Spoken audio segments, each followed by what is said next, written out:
In today's video, I'm going to teach you how to add superscript text in Outlook in just 5 minutes. Superscript can be particularly useful for adding ordinal indicators like to dates, formulas, or other important annotations.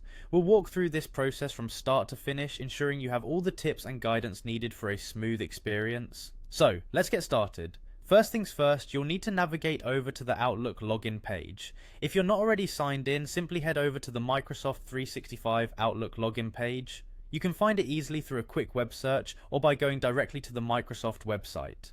Once there, you'll see the familiar sign in button. Go ahead and click on sign in.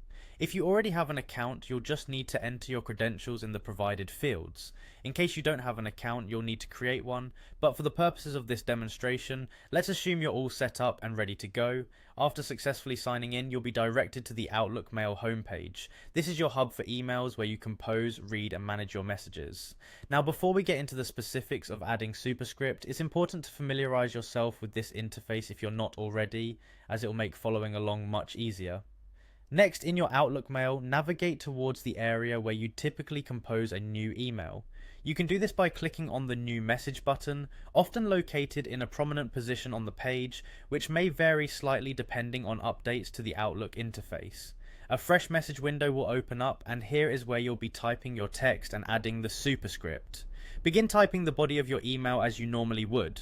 If you want to add superscript to a particular piece of text, like adding F after a date, you'll need to highlight the portion of the text that requires formatting. Now comes the crucial part: inserting superscript. This feature is usually represented by a small X2 icon in the formatting options.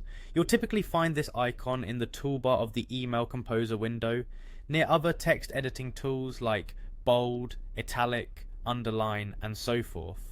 Click on the icon representing superscript while your text is highlighted.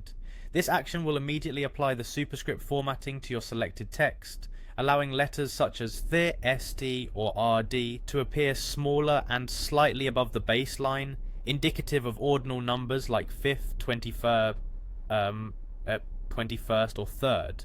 It's worth noting that styling such as this not only enhances the readability of your emails, particularly in professional or academic contexts where precision is valued, but it also adds a layer of sophistication to your communication.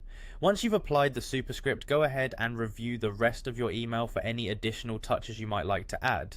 Make sure that the rest of your content is styled appropriately and all details are correct before you proceed to send it out. Lastly, if you find yourself using superscripts frequently, it might be beneficial to create a small guide or cheat sheet for yourself, or even a set of keyboard shortcuts if your operating system or Outlook version supports them, to save time in the future. Although it may seem like a simple step, once you integrate this skill into your regular email routine, it will become second nature. And there you have it, you've added superscript in Outlook successfully and learned how to efficiently manage and enhance your email content. Thank you for following along with this tutorial. Stay tuned for more tips and tricks that will sharpen your email skills even further. Until next time, happy emailing.